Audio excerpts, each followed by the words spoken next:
Kurma. Ya, inilah buah yang selalu naik daun kala Ramadan.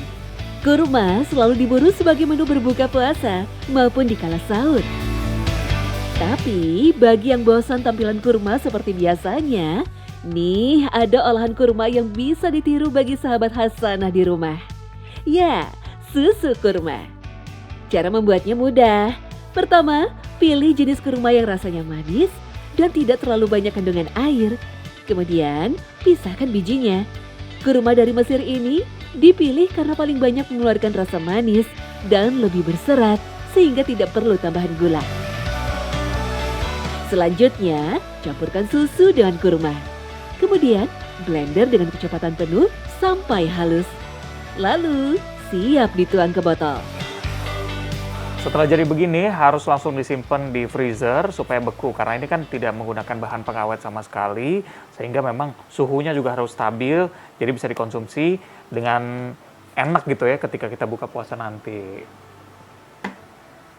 Nah ini setelah jadi harus langsung disimpan di freezer ya, harus dibekukan. Kalau dibekukannya bisa tahan sampai sebulan, karena ini kan tanpa menggunakan bahan pengawet sama sekali, jadi memang suhunya harus stabil. Jadi nanti kalau mau diminum untuk berbuka puasa bisa dicairin dulu sebelumnya. Ya, banyak hadis yang mengabarkan bahwa Rasulullah Shallallahu Alaihi Wasallam memang biasa makan kurma. Salah satunya dari Anas bin Malik radhiyallahu anhu, ia berkata, Nabi Shallallahu Alaihi Wasallam berbuka puasa sebelum sholat dengan beberapa rutop kurma segar.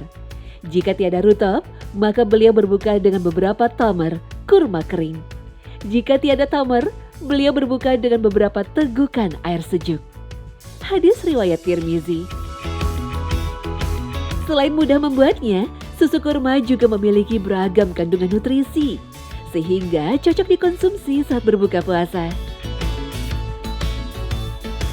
Kurma itu memang suatu buah yang memang memiliki kandungan gula alami yang sangat tinggi. Jadi memang kurma itu berbagai manfaat bagi kesehatan. Yang pertama memang gula alaminya sangat tinggi. Jadi untuk orang-orang yang mau mengkonsumsi susu kurma pada saat berbuka itu memang sangat cocok karena gula pada kurma itu langsung bisa diserap dan dipakai sebagai sumber energi, dimana pada saat kita puasa itu kan memang cadangan gula sudah menurun, jadi kita boost, kita pump dengan susu kurma itu memang salah satu alternatif yang baik. Bagi penduduk Madinah di masa Rasulullah, tamar atau kurma yang kering merupakan makanan pokok sebagaimana gandum bagi bangsa-bangsa lain.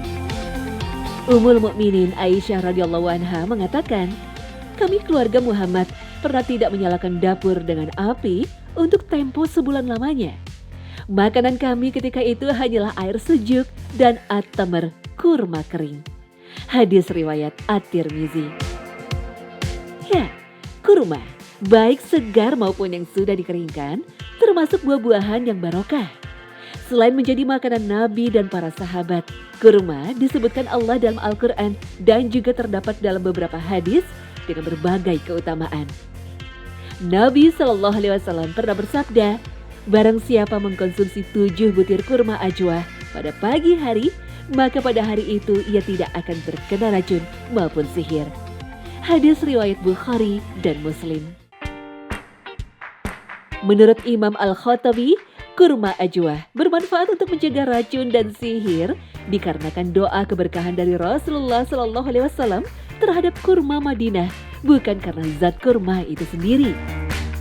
Meski begitu, keberkahan kurma telah menjadi nilai tersendiri bagi kaum muslim. Bahkan, kurma yang identik dengan buah dari Jazirah Arab sekarang sudah bisa dikembangbiakan di Indonesia. Salah satunya di kebun kurma Sukorejo, Kabupaten Pasuruan, Jawa Timur. Warga rela antri sejak pagi berburu kurma muda yang diyakini banyak manfaat bagi kesehatan. Kurma muda diyakini bisa menyuburkan pasangan suami istri yang ingin mempunyai momongan. Yang kita panen hari ini, untuk yang ketiga fase halal, yang keempat fase rotop, dan yang kelima fase halal. Belum. Untuk pengertian dari fase rotop sendiri, itu adalah proses setelah Untuk apa?